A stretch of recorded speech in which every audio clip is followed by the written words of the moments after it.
Welcome to our continuing series, Questions and Answers from the works of Sri Aurobindo and the Mother. Today's topic is Courage, Part 3, from the Mother. Let me tell you more about this calm courage that accomplishes useful and noble things without show or flourish. A deep river ran past an Indian village of 500 houses. The people of this village had not yet heard the teachings of Lord Siddhartha, and the Blessed One decided to go to them and speak to them of the noble path. He sat beneath a great tree which spread its branches over the riverside, and the villagers gathered on the opposite bank. Then he began to speak and preached his message of love and purity, and his words were carried over the flowing waters as if by miracle. Yet the people of the village refused to believe in what he taught them and murmured against him. Only one of them wanted to know more and wished to come closer to the Blessed One. There was neither bridge nor ferry, and the old legend tells that strong in his courage the man began to walk upon the deep water of the river. And so he reached the Master, greeted him, and listened to his words with great joy. Did this man really cross the river as we are told? We do not know. But in any case, he had the courage to take the path that leads towards progress, and the people of his village, touched by his example, then paid heed to the teachings of the Buddha, and their minds were opened to nobler thoughts. There is a courage which can make you cross rivers, and another that enables you to take the right path. But even more courage is needed to stay on the right path than to enter it. Listen to the parable of the hen and her chicks. Siddhartha, the Blessed One, used to instruct his disciples to do their best and then to trust that the best would bear its fruit. Just as, he said, a hen lays eggs and broods on them and never thinks of fretting, will my little chicks be able to break out of their shells with their beaks and see the light of day? You too should have no fear. If you are persistent in the noble path, you also will come to the light. And this is true courage, to walk the straight path, to brave storm, darkness, and suffering, and to persevere, moving ever forward, in spite of everything, towards the light.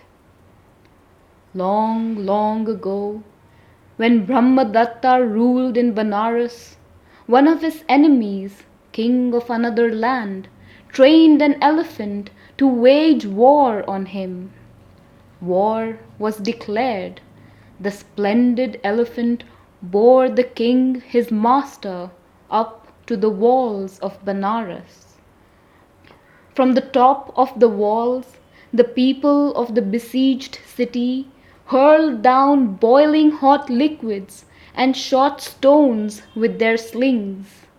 At first, the elephant retreated before this terrifying rain, but the man who had trained him ran towards him crying, "O elephant, you are a hero.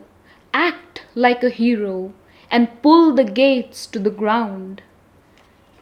Encouraged by these words, the great creature charged and burst through the gates, leading his king to victory. This is how courage triumphs over obstacles and difficulties and opens the gates to victory.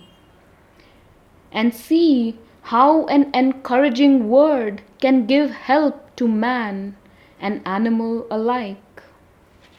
A good Muslim book gives us an example of this in the story of Abu Sa'id, the poet with a brave heart. His friends, who had learned that he lay sick with fever, came one day to ask for news of his health. His son received them at the door of the house, a smile on his lips, for the patient was feeling better. They came in and sat down in the sick man's room and were surprised to hear him chatting with his usual good humor. Then, as it was a hot day, he fell asleep, and so did all the others. Towards evening, they all awoke. Abu Sa'id ordered refreshments to be served to his guests, and incense to be lit so that the room might be filled with fragrance. Abu Sa'id prayed for a while. Then he rose and recited a little poem of his own composition. Despair not in your grief, for a joyous hour will come and take it all away. The burning simoon may blow and yet change into a gentle breeze. A dark cloud may rise, but it passes away and brings no flood. A fire may kindle and yet be smothered, leaving chest and casket untouched. Pain comes, but also goes.